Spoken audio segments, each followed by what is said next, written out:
we don't get out of here alive. Quite literally, we are going to die. And that's not dependent on your status, your culture, your ethnicity, your gender. No, you're going to die. And my whole thinking is that none of us know when that's going to be. So between now and then, why aren't we just making the most of it? Hey, I'm Tanya Wilkinson, and this is Death on the Daily, bringing the conversation about death out of the shadows and into the mainstream. Because along with birth and change, if there's one thing that's going to happen to us all, then death is it. And we're going to explore how death actually shows up for us on the daily in a multitude of ways, and how when we allow ourselves to accept and to be with death, how it can teach us a whole heap about how to live this life well.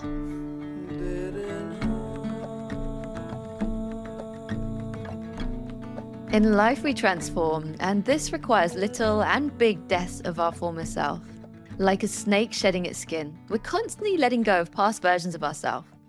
Because whether we like it or not, change must come. But our memories remain, so we're able to connect in with ourselves in the now, as well as who we used to be. But imagine if one day you went through something that meant that all of your memories were lost. Carole Pyke is a 2-time stroke survivor with just 5 years of conscious memory as she navigates the world with retrograde amnesia. A very different type of personal death because, as Carole told me herself, she actually doesn't know who's died.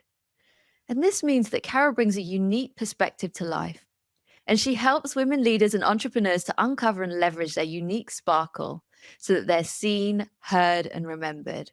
And Carole connected into her sparkle immediately as she navigated a path where she actually didn't even know who she was when she first looked in the mirror.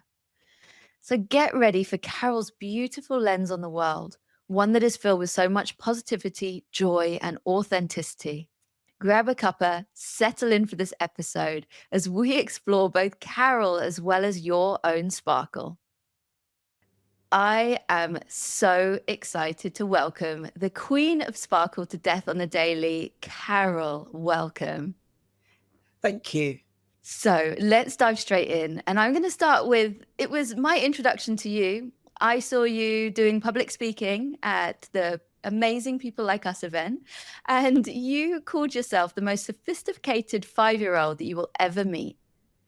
Now tell us, what exactly does this mean? In the first instance, that's always a wonderful opener because it immediately gets people laughing. The only thing is, it's the truth for me. Because in 2019, I had a second stroke. And the result of that is I'm living with retrograde amnesia and only 5 years conscious memory. And I remember thinking at the beginning, there were so many bits and pieces, like I didn't know how to walk. And they kept telling me that I needed to. And I'm thinking, like, why? I'm lying in bed, people are bringing things to me. And I started walking, and I was doing what I referred to as the stroke brain shuffle. And I thought it was super cool, except the physio kept saying you have to lift your legs and bend your knees. But I didn't know that. Wow. And then I thought, this must be how a newborn baby must feel, that you're born into an unfamiliar world. You have to learn how the world works and then how to operate in it. And that's quite literally how it is that it felt for me, that this was a place that I'm supposed to know, but it felt alien in so many different ways. And unlike stroke 1, where I will tell you it's been a decade since stroke 1, it really feels like stroke 2 was a new birth. And so every year that passes adds to my age. And so that's why it is I am the most sophisticated 5-year-old. And what was really interesting, somebody described me in the following way, that I have the unencumbered vitality and energy of a child with 10 times the experience. Wow. Wow, wow, wow.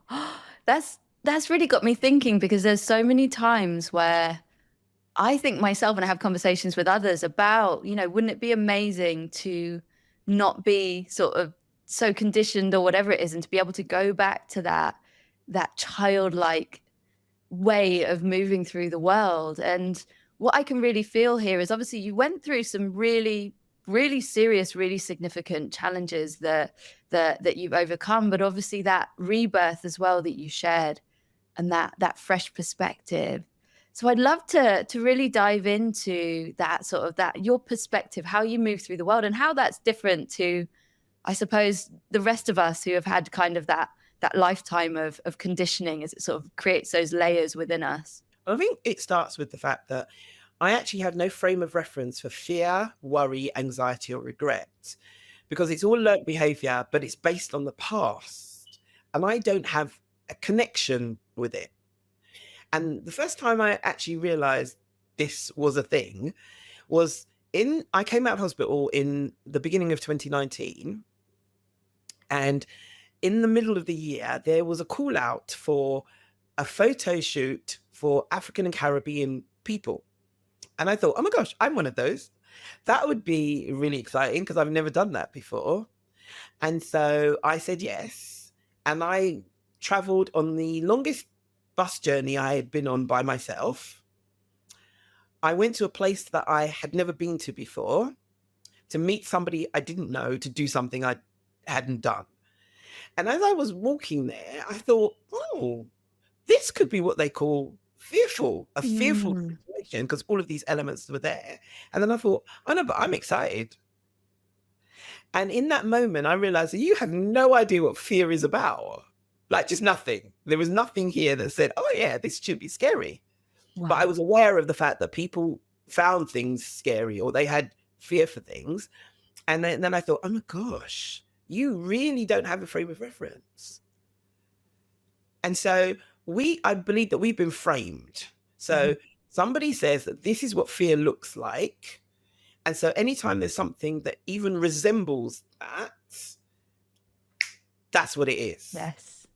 Whereas for me, every emotion, every experience is almost like a new one.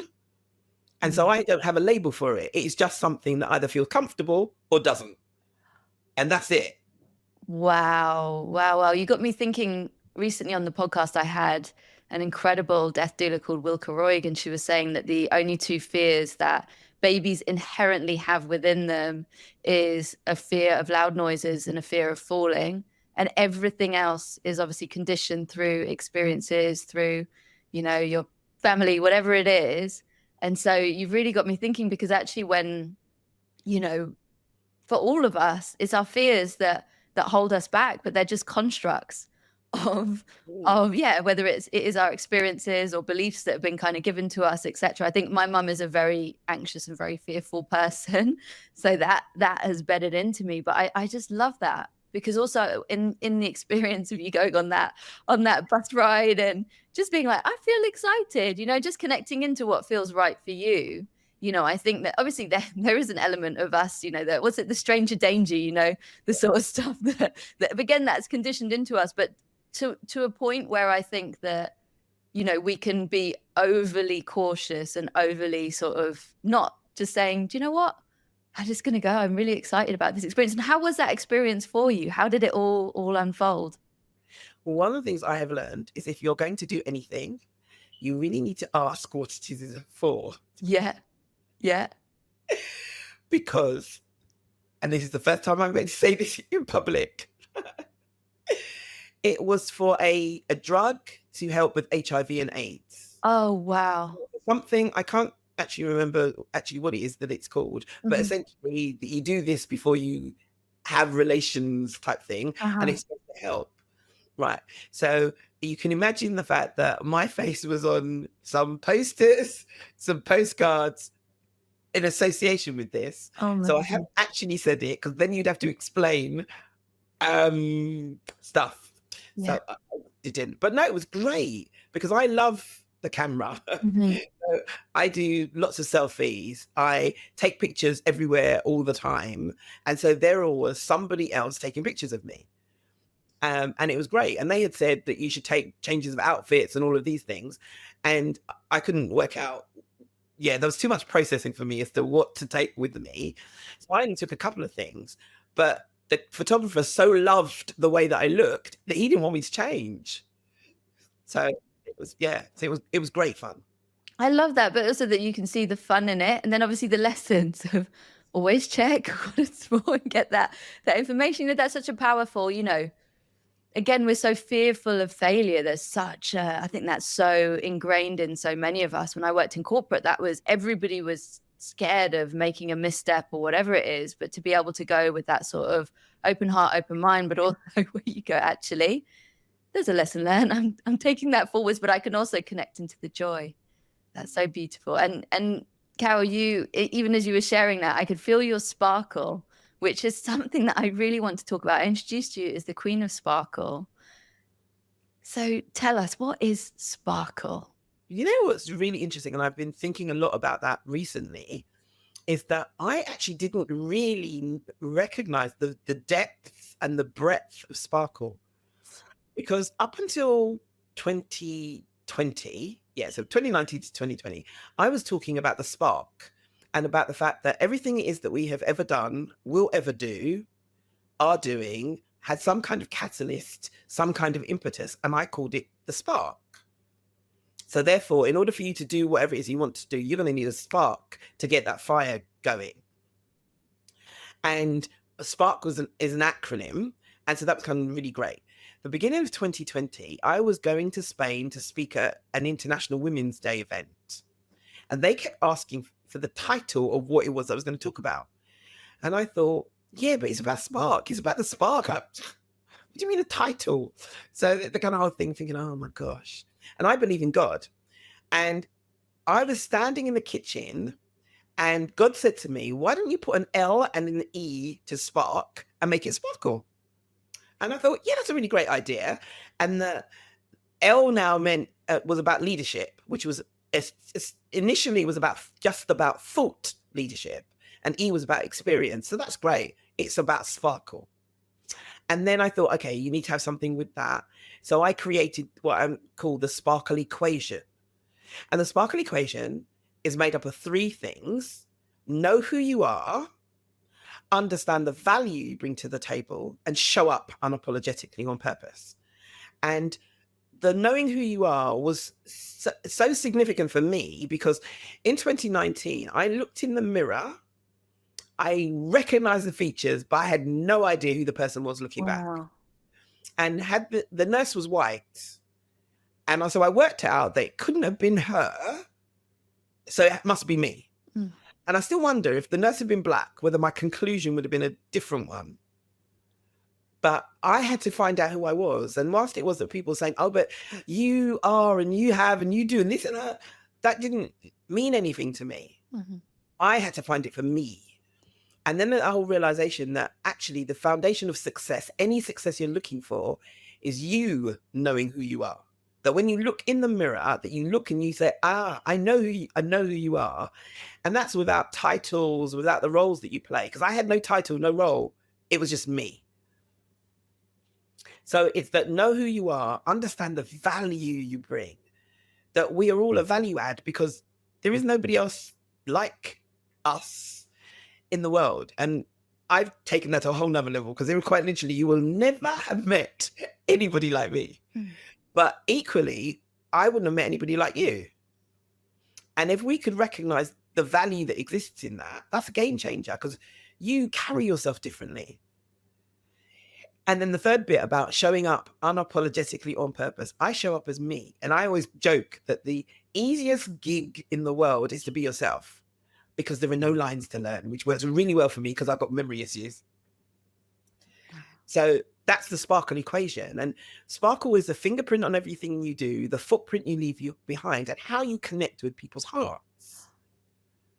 And I've since discovered it is your brand narrator.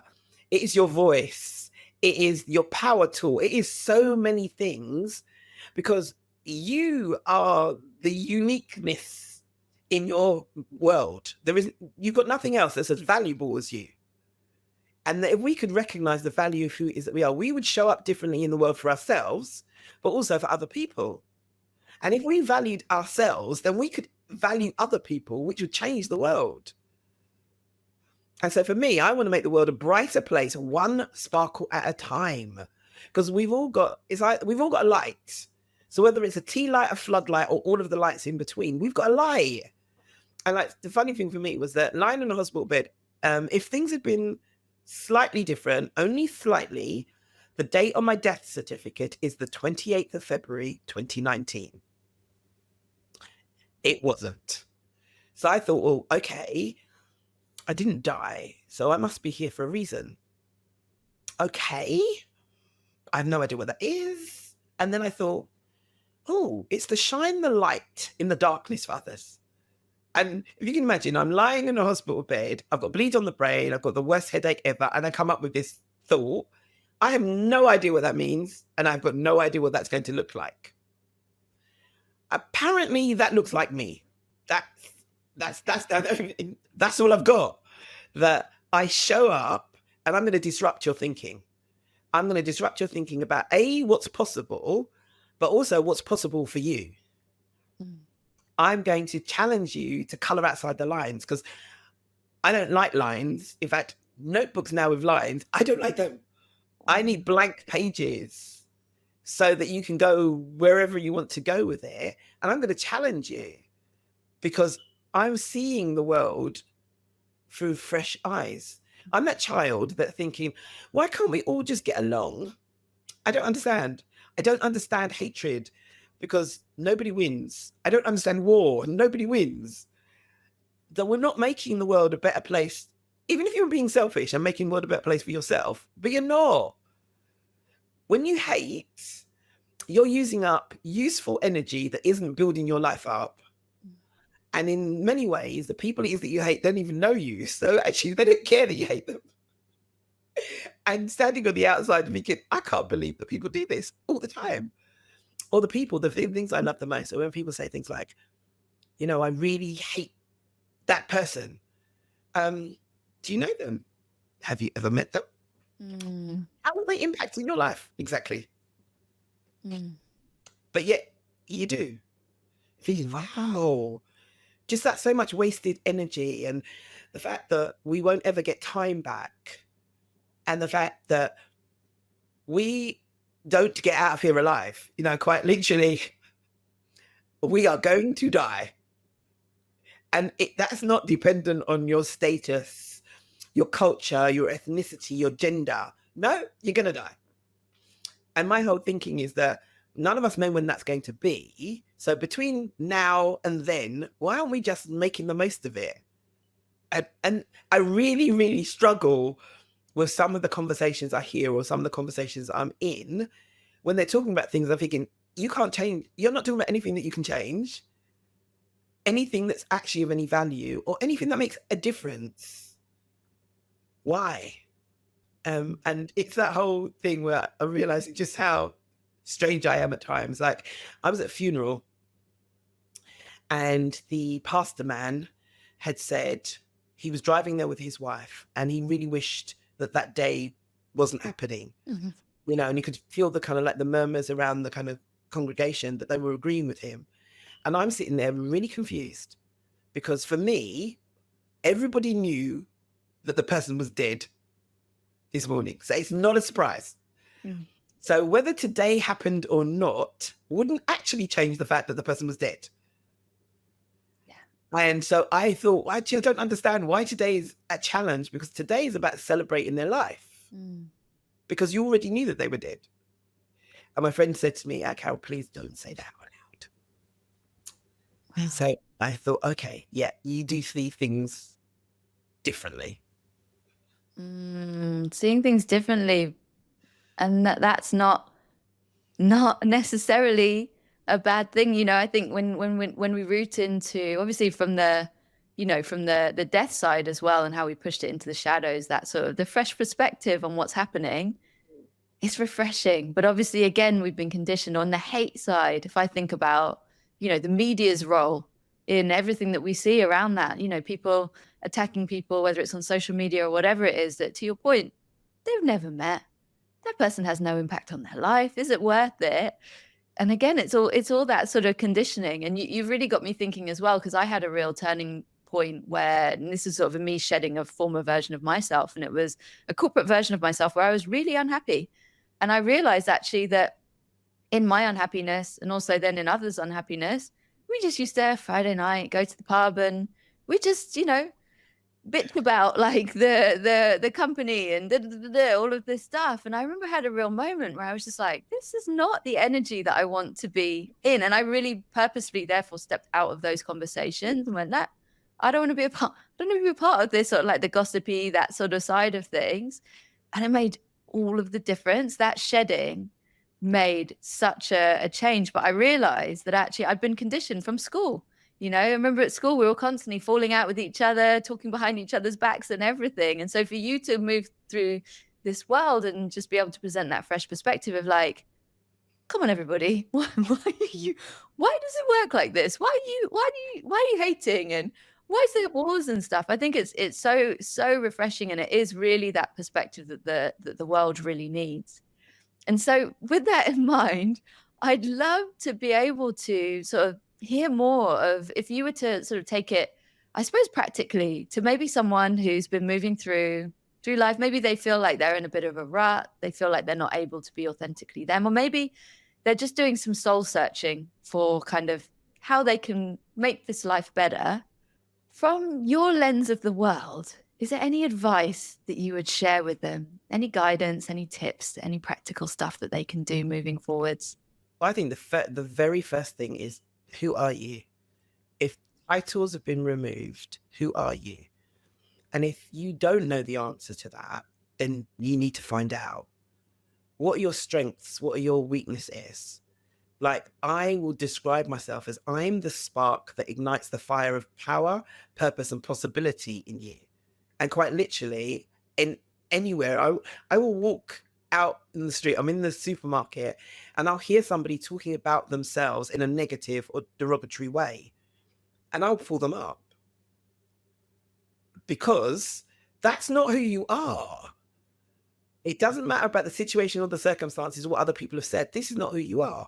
Like, I will say to you that I know 3 things about you, even though I've never met you, or I've never had a conversation with you. And those 3 things are that you are an overcomer, you are resilient, and you are determined. And I am basing that premise, and okay, I may have got this totally wrong. You may still be crawling now. And if that's the case, then I take it back and I'm sorry, this isn't you. But if at any point in your life that you are upright and you have been walking, then you are determined, resilient, and an overcomer. Because as a baby, when it was that you were crawling and you saw that whole walking thing and you thought, do you know what? I'm going to try that. And you went for it, you fell down, you hit your head, you hurt yourself, you cried, you screamed, you did all of those things, but you're walking now. So you had to overcome, you had to be resilient, and you had to be determined. And those core things, I don't believe that they go anywhere. And I'm also going to back this up with, in 2019, my first booking to speak, I was in a wheelchair in pajamas on a stroke ward. And the 2 people came in to do a reading group with stroke survivors. So there was just myself and another stroke survivor, a nurse, and these 2 people. And we did a round table read, and then we just had a free flow conversation. And one of the women said to me, oh no, the three external people actually said, you should be a motivational speaker, which I thought was really interesting because I had no idea what that was. And then one of the women said, when you come out of hospital, please get in touch because I'd like you to speak to my audience. Wow. Which I thought was hilarious because she'd never met me before. So she didn't know whether I could speak to an audience. Mm-hmm. I'd never met me before, so I didn't know whether or not I could speak to an audience. Okay. And then to add a little bit more to the mix, I'm, as you might have noticed, apparently I'm a Black woman, but that's a whole nother conversation. And her audience were white middle-class men. Mm-hmm. And she thought, there's something about this woman in a wheelchair in pajamas on a stroke ward that'd be really great for my audience. Mm-hmm. And what I've worked out is that core essence that makes you uniquely you doesn't go away. It might be covered with the layers of life, of mistakes, of failures, of whatever. So you aren't able to see it easily, but it's still there because she bought into the me that existed that even I didn't know existed, but was showing up every day. Wow. So it's getting to know you. Give yourself permission to know you. This is your strengths and your weaknesses, because your weaknesses are significant because they also give you a gift. But your weaknesses, just simply say, okay, that doesn't work in the way in which I'd like it to. So I need tools, resources, strategies, support to help me to navigate that. It doesn't make you less than. But it's that whole level of self-awareness that this is me and this is what it is you're going to get. And also, there's a dreaded disease that seems to be going around. It's called comparisonitis. Yes. Don't do it. That we need to compare, like, we know that it's night because we compare it to day. We know it's hot because we compare it to cold. So there is a role for comparison, but when it is that you are using it to chart your course or determine how it is that you show up or who it is that you are, then you're using it incorrectly. Look and see what other people are doing. And if there's something you think, do you know what? I fancy that. Okay, what do you need to do for you to improve your skills or whatever positioning in order to? So all it's doing is flagging up possibilities or opportunities that might exist. That's it. Because you're not better than them. They are not better than you. They are simply different.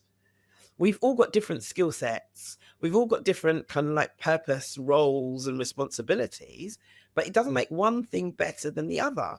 It's like saying that my little finger is only tiny, so it's insignificant. My thumb is the better one. No, they've all got different roles to play. A thumb cannot be a little finger and vice versa. And so be you. Own that. If you've got quirks, own the quirks, because that makes you distinctive. That makes you memorable. Because there's only one you. And just from a very, very almost like basic point of view, only you've got the combination of experience, expertise, failures, mistakes, successes, and triumphs. Nobody else in the entire universe has got the combination that you've got. Own it. Make it work for you. I talk about from impairment to empowerment, because I got a list of impairments. Yes. That I could sit and focus or tell you all about the things that don't work, the things that I actually can't do. And what that would do would be leave me in a corner rocking. Actually, that's the point, because I can't do it. I can't do anything. It's just never going to work. I said to myself very early on, never say that you can't do something because you've had a stroke. If you don't want to do it, that's fine. But never say you can't do it because of. Because if you want to do it, find a way. Find a way to make it happen. Like I wanted to play tennis. And apparently I was very good at tennis in my former life. But I can't run around. So that means that I can't play tennis. No, it doesn't.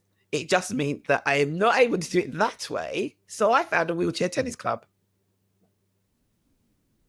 And so for me, I wanted to say to you is find out who you are. And then apply that to everything. Because when you arrive in a situation, bring all of you to the situation. So things like when you look in the mirror, which is kind of quite significant, it's that whole thing. I looked in the mirror, didn't know who she was. But that whole element of when you look in the mirror, there are a number of different assets. I'm calling them assets that look back at you. But no one asset leaves the house. They all leave the house in the perfect, imperfect blend that make you you. So I never walk into a room as a Black woman. I walk into the room as Carole. How you see me may be as a Black woman, but why would I walk around identifying how it is that you see me? I'm looking at, this is me. There are all of those elements that go together to make me me, which means now I can walk into any room, any situation, any circumstance and not be fearful. Actually, I don't have a frame of reference for fear, so that probably doesn't count. But I don't walk into a room thinking, oh my gosh, I'm the only one here. I walk into the room, we're like, I'm the only one here. So it's the same scenario, but you're owning it in its value, as opposed to saying, oh my gosh, I'm not sure whether or not this fits. I'm not sure how this works. I'm not sure how they're going to receive me. No, those things are very valid things because you don't know. But if you know that you were a value add, because your perspective actually didn't exist until you showed up. So actually, you're bringing a value that they don't have and can't get from anywhere else. They may not appreciate it or value it, but it doesn't take it away from you. And we would walk differently, and we would connect with people differently. Like, have you ever been somewhere and seen someone and thought, I don't know what it is, but there was something about them? Yeah. And that's before they said anything. Yeah. And I'm going to tell you that that's Sparkle. They know who they are, they understand their value, and they are showing up unapologetically on purpose. Oh, Like, I took a lot about personal branding, and Sparkle is the kind of whole a personal brand in action. But my definition of the personal brand is the story you tell the moment you show up before you said anything. And it begins with the story you tell yourselves. So if you aren't showing up in the way in which it is you would like to, what stories are you telling yourselves? Because you can't be a winner unless you believe that you are. And Muhammad Ali is one of the kind of a great example of, he said he was a winner before there was any evidence to back it up.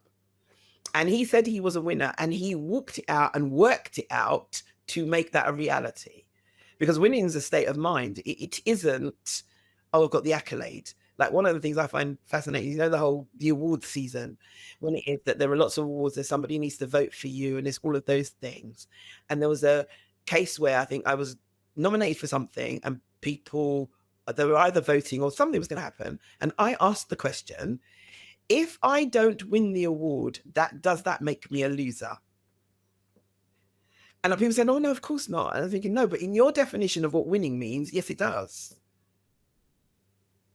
Whereas I'm saying that you need to believe that you're a winner. And so if you don't get an award, if that person is chosen over you, it doesn't mean that you kind of like crumple and lose the plot because, oh, you know, I didn't win, because that just means that I'm not valuable enough and I thought I was better.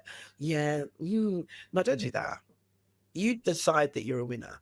And one of the other things that for me on this whole journey, I'm realizing that every day for us in every way is a choice. And I often think that we don't talk enough about choice, because I had an appointment with a neuropsychiatrist, and they said to me, are you depressed? Because I got lots of reasons to be depressed. And I said, no, I'm choosing not to. And she actually said to me, you can't do that. And I thought, yeah, but that's what I'm doing. Because every day I get up, my challenges are the same. So my challenges are exactly the same as they were in 2019 when I left hospital. I've had different experiences, but the challenges are exactly the same. So I could say, well, it's been 5 years and nothing's changed. So that means that nothing's going to get any better. So what's the point? Or it is what it is. And I've got two choices. And I want to challenge everybody that's listening to this to give yourself two choices, just two. One is that you give up because it's not working, or it hasn't happened yet, or whatever those things that you're saying to yourself, or you give it all you've got. That's it. Don't give yourself a bit in the middle. Either you give up or you give it all you've got. And that's it. yeah. And either way, be happy with whatever decision you choose, because it's yours. And I've decided that with everything, you're just going to give it all you've got, however little that might be on that day, or little that may be in that situation. Just give it all you've got, so that at the end of the day, you can never say to yourself, well, you didn't try, did you? In fact, actually, I don't like that word try. Somebody once said to me, all triers are liars. And just from the perspective of, if I said to you, oh, let's go out, and I'm going to try and drive, would you get in a car with me? No.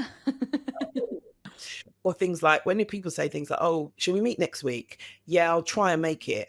I've already given myself the excuse as to why it is I can't, if I don't show up. Don't do that. You're either doing it or you're not. And as you're doing it, you're improving because you're doing it repetitively. Mm. I love that because it's a real mindset. That's the mindset, isn't it? That's the visualization. So yeah, again, if it's trying, then there's that gap. I've got to go from here to here. And you really got me thinking, if you think of any professional athlete who has ever won anything, that is based upon that visualization and seeing themselves as a winner, feeling it, believing it. Just an inner knowing, and then it's almost the accolades on the other side. It unfolds, and if they win, brilliant, celebrate. But to your point, it's very much that mindset. And again, if you think of any professional athlete as well, if I'm thinking when I was in the world of Formula One, if any of the F1 drivers, didn't go into a race believing because they hadn't won last time, it's not happening, and you can see it. It's something that is available to all of us. And like you say, it's that choice. We all have our own personal choices to make. What I could feel is where you shared earlier around possibility and opportunity, that beautiful way that you sort of see the world and move through the world just opens up all of that possibility and opportunity for us to be able to reach that sort of authentic potential and extend out and continue to learn and grow. So powerful. It's exactly, you are the tonic, Carole, that the world needs. I think about, for me in my entrepreneur journey, and for anyone else that, for example, when I coach people as well, it is, you do hit those edges of your comfort zone, and that's where those fears and everything just go bang again. And also there's that shedding, there's that death, the transformation and death and the letting go that can also come with its own resistance. So I feel like the world needs more sparkle. And to your point as well, sparkle creates us to be a lot more kinder as well in how we move through the world.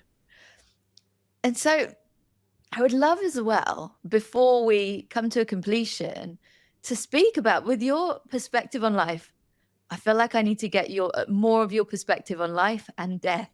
Obviously, in honor of this podcast, Death on the Daily, and we've been speaking to, what I think's really resonated with me is the fact that, and you shared this when I first said to you, Carole, would you like to come on my podcast? I would love to have a conversation. You said, what's really interesting about this is I don't know who died. I don't know that version of me that I let go of in that moment.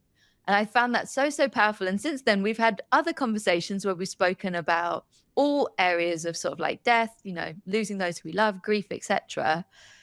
And so I'd love to get anything that you wish to share, your take on the world when it comes to how we see death, how we see life and death, and in any way that it manifests within whether us or losing those who we love.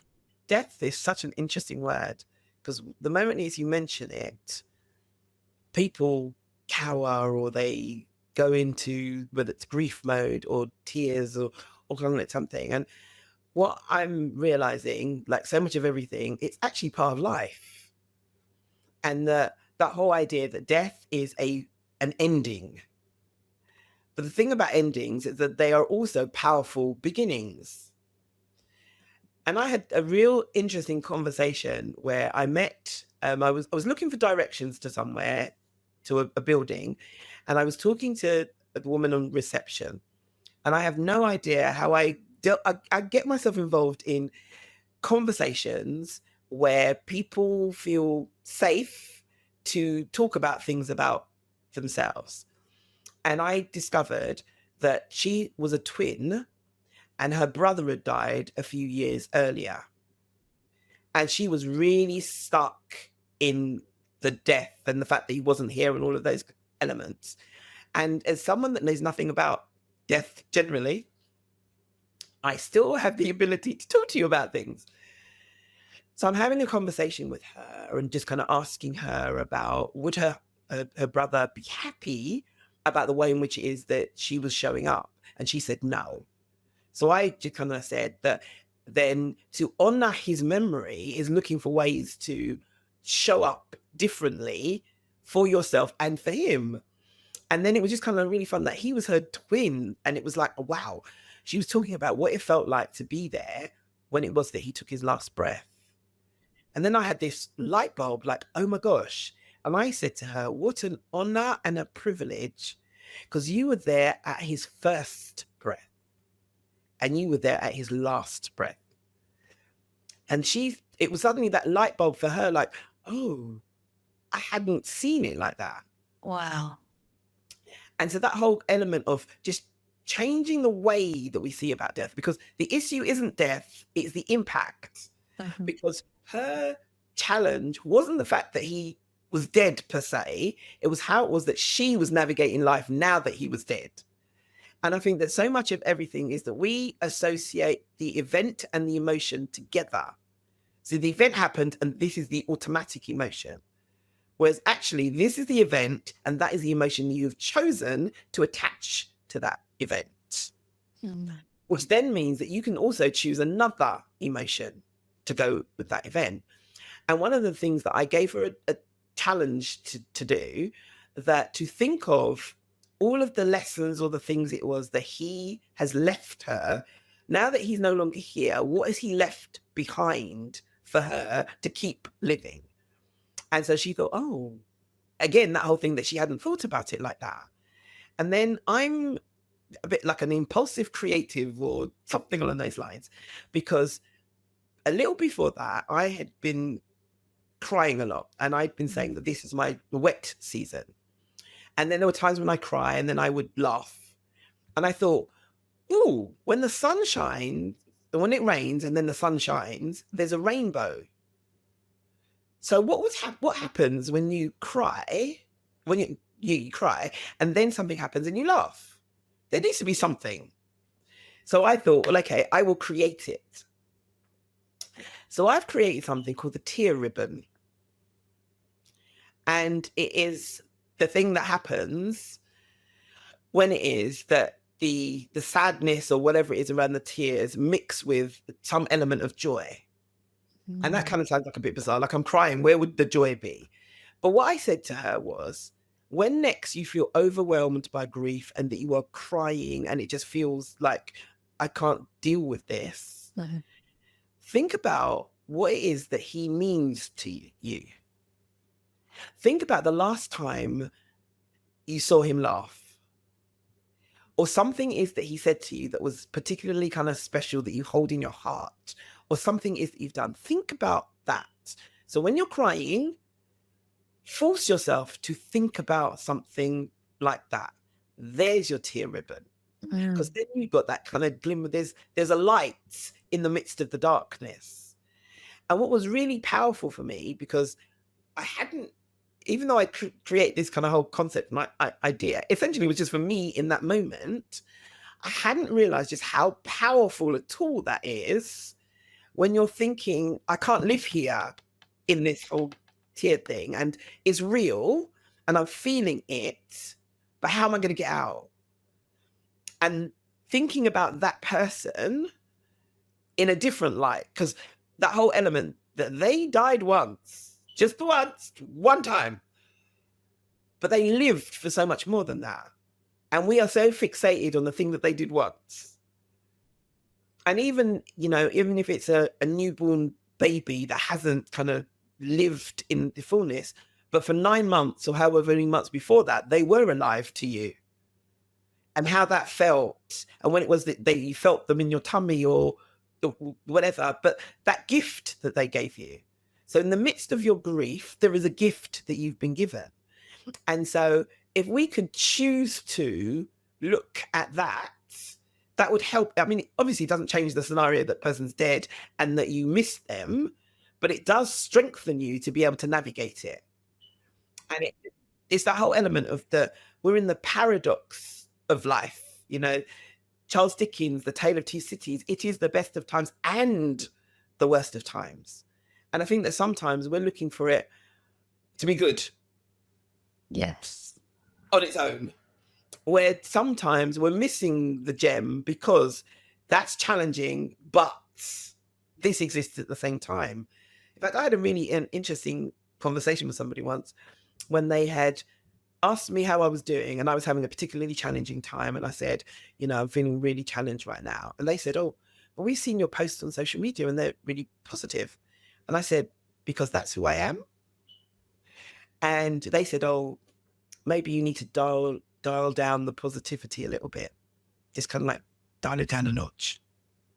And I said, okay, so you've obviously not understood. Mm. Is me. Yeah. And also from the point of view, like I say to people, I don't think positively. This is how I think. And I wonder with sometimes where in relation to ourselves, that we need to ditch the think positively thing and change the way you are thinking, full stop. Because I can tell you like the most horrendous thing that happened. So when it was that the doctors were saying that this is a stroke, it was a bleed on the brain. And I was thinking, I know something about bleeds. And what I find actually fascinating is I didn't know how to walk. I didn't know all of these things, but I knew Google. So I looked it up on Google. And then when I saw the doctor again, I, in my excited self, said to the doctor, just like this, oh my gosh, I'm in the top set. I'm in the top percentile because only 15% of all strokes are bleeds. He looked at me with concern and said, Carole, nobody thinks like that. But in the worst, arguably, time of my life, I could find a gem in the middle of it all. That I was the still had glimmer. brain. I still had the worst headache ever. I was still in hospital, all of the above. But in the middle of all of that, oh my gosh, I'm in the top set. Yay. Oh, you could connect into that glimmer. That's so Yes. powerful. And I think that really resonated as well when you spoke about with babies, because we lost our daughter 5 months into pregnancy. And I've always said that actually the story is one of obviously searing raw pain and the Mm, worst time of my life, but also profound and powerful joy and love, even in her stillbirth, even in that moment, or that sort of few mm, hours, there was so many different pockets of joy. And exactly to what you were sharing so powerfully, if only we are present to it, then we can find that there is. I love that you talk about rainbow. I was reading, there's a book, it's a memoir by Rob Delaney, and he sadly lost his son to leukemia. His son was about, I think, 2 years old, mm, and he talks of the rainbow in grief and about that, around how there's the bright colors alongside. I mean, I know rainbow doesn't technically have grays and blacks and stuff yeah. like that, but alongside the sort of, I suppose, the more griefy colors, and just that it is there. And obviously, everybody's in their own journey, and sort of where the pain comes. I don't want to put any pressure on anyone if you can't find those glimmers. But in my experience, and what I could hear from you, is there are those glimmers. If only we are to open our eyes and look for them. And I think that's the key about opening your eyes. And if you can't find it, then Hmm. find someone to hold your hand to help you. Oh, It is that whole element of you can't live there. yeah. And I'm not taking away, what it was that they meant to you. And I'm not belittling your pain or the discomfort, Mm. but you can't live there. And also from the place of the person that you have lost, if they were asked whether that's what they would want for you, the answer would be no. And so it's almost to honor their memory, find someone to help you to find the light. Hmm. Because then you are truly, truly honoring them by saying, you came, you gave me this. I'm sad because you're not here. But you know what? I'm going to take it and I'm going to run with it. Oh, beautiful. Oh, Carole. Oh my goodness. Well, I've got one more question for you before we complete on this episode. And honestly, Carole, I could talk to you for hours, do a whole sort of audiobook like podcast on just your the way that you see life. I end each episode with a note to ourselves in the past. And now I appreciate for you, this is going to be a little bit different to the note to self that other guests on this podcast will share with themselves. But I'm going to ask you the same question anyways, and let's just see what flows. So if you were to write a note to yourself in the past from where you're sitting right now, and it could be at any point in the past, what would that note to self be? Well, actually, I actually did this Ah, because I was feeling that I was walking through life trying to be someone that I had no idea who they were. And I referred to myself in like Carole 2.0. and I hadn't fully embraced the impairment. I hadn't fully embraced Carole 2.0. And the only way to move forward was I had to embrace it all. But that meant that I had to let go. And I created an exercise years ago where I got people to write letters to their former self to say thank you and goodbye. Because the person that brought you this far is not the person that's going to take you further. And so that whole element of just acknowledging that and doing something that you could tangibly see that you're letting go. So writing a letter, and I've been favoring putting it in a helium balloon and letting go of it and watching it go. And I've done this a few times, and every time someone's gone to let go of the balloon, they've been hesitant, and I couldn't understand. It's a balloon. But I guess I didn't fully appreciate the significance of it all until February 2024, when that was my 5th birthday. And so I decided what I needed to do was really to let go in a very significant way. So I wrote a letter to myself, to my former self, and I distinguished it by I wrote a letter to Carole Pyke for Carole 2.0. Right, so I've written this letter and I've put it in a helium balloon, and I'm on top of a rooftop in South London. Or actually, it was central London. But anyway, I'm on top of the rooftop, and it's a legal rooftop. It wasn't, I didn't climb up the drain pipe or anything. I'm surrounded by some friends, and I'm going to let go of the balloon because I'm stepping into a brand new season. Yep, I'm going to let go of the balloon in a minute. And I was holding onto the balloon. And in that moment, I realized, oh my gosh, the weight and the enormity of letting go, what it signifies, that's why it is that we hold on to things. Because it's almost that whole thing. If I let go of this, what now? Who am I? What's kind of going on? And like for me, it would have been letting go and then stepping more fully into this is the impairment that impacts every aspect of your life. And I didn't want to do that. So I stood there for a while, and I've got some friends videoing it and saying, come on, Carole, just let it go. All you need to do is just let it go. And I'm thinking, yeah, I'm going to let it go in a minute. And it was a windy day. So eventually I thought, okay, Carole, you can't stand here for the rest of the night. You're going to have to let go. So I take a deep breath and I let go. And then what happened, it seemed like this whole miraculous moment, the balloon didn't go in front of me, it went behind me. But the wind had been blowing in the way that the only way it could go would be in front of me. Wow. But it went behind me. And it was just that powerful moment of thinking, oh my gosh, you've let go and it is behind you. Oh. And it was like, oh, wow. And I thanked me because whoever it was that you are actually brings you to this point. And the only way that I could show up in the way that I did every day was because of whatever it was that she had done to bring me to this point. And it was just that whole level of gratitude, but also realizing that that is not going to help me to move forward. And so that was going to really, that is a very powerful exercise.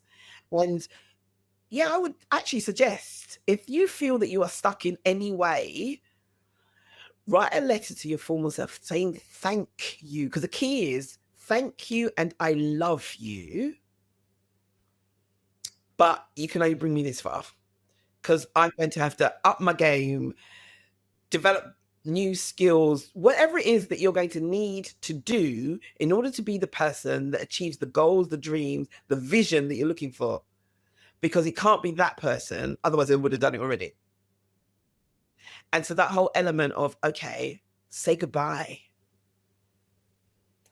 and let it go, burn it, put it in a helium balloon, but something that is tangible that you can actually think back and think, I did it, I let go. Because like as we're talking about this, I'd forgotten about that, but talking about it, and I'm remembering being on that rooftop, not wanting to let go, then letting go, and what happens next. It is a powerful, powerful tool. Do it. Go for it. What a release. Oh my goodness, I love that. I used to, as a kid, there's a game called Pooh Sticks, which is, I don't know if you've ever heard of it. It's like Winnie the Pooh, not like Pooh Sticks. Oh, But come okay. from Pooh Sticks. The Winnie the Pooh plays it, or with his little friends, in the books, and it's basically you on a bridge over a river, and you drop sticks like sticks from trees in the water, and it goes, and basically it's whoever's stick goes fastest through to the other side of the bridge. So you kind of like, it'll be on a wide bridge and you sort of run from one side of the bridge to the other. But I'm thinking that now, I'm like, my inner child is like, let's do this, we're going to do it Pooh Stick style. I'm Yeah. going to drop it off of a bridge into a river and just watch it Yeah. flow away. And I think that whole thing, make it a celebration, because I think that kind of whole thing, that even in terms of death and some cultures celebrate when it is that when someone dies, and they kind of like mourning when somebody is born. But that whole thing that somebody lived, like if you haven't come across it, there's a poem called The Dash. Because on like funeral programs or whenever it is that people talk about people who have passed on, they do the year that they were born in big letters, the year that they died in big letters, and then there's this little dash in the middle. And the significance is neither the year that they were born or the year that they died. It's the life that they lived in between. Wow. So that whole element of how are you living your dash, and focus on that whole element. And so the people that have passed on for you, think more about, well, actually, what did they contribute to your life? Or what difference did they make to the world? Or the smile, or that saying, or that something, Yeah. because that actually is more significant than when they died. Oh, I love that. The Dash. I will find that poem and I'll put it in the show notes. Oh my goodness, Carole. I said I could talk to you all day, and we've gone on for 15 minutes. So I better bring our conversation to a close. But before I do, I'd just love for you to share, if anyone who's listening or watching wants that Carole sparkle energy in their life, where can they connect with you? Right. Well, I'm on social. I'm on Instagram. I'm on TikTok. I'm on Facebook. I'm on LinkedIn. And I am Carole with an E and Pyke with a Y, because, I like to be different, as you might have gathered. I'm also hang out at, my company is called Words That Deliver. And I would love for you to connect with me, because I'm just walking through life. I'm an ordinary girl. Actually, I don't believe that there are ordinary people or extraordinary people, for that matter. I think there are simply people that have found the extra in their ordinary. And why I am extraordinary, because I found that extra to help me to navigate every day. So come and hang out with me. Let's have conversations.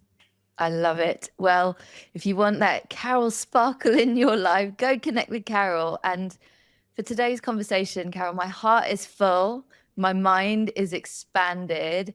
I am so, so inspired, and I'm so grateful to you. But thank you. Thank you for being you, because that whole element of your sparkle is making a difference and shining a light in the darkness for others. So thank you. All of my gratitude to you for joining me for another Dead Conversation. Death on the Daily is edited by David Strutt. The music is Set Free by Katie Gray. And I am Tanya Wilkinson. And if you enjoyed this episode, I would be over the moon if you can rate, review, and subscribe.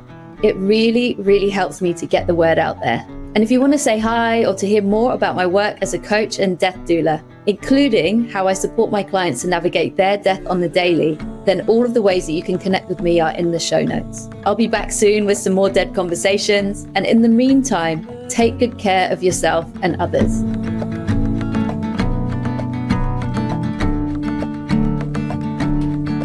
There's a cold fire, there's a crossfire, and there's something inside,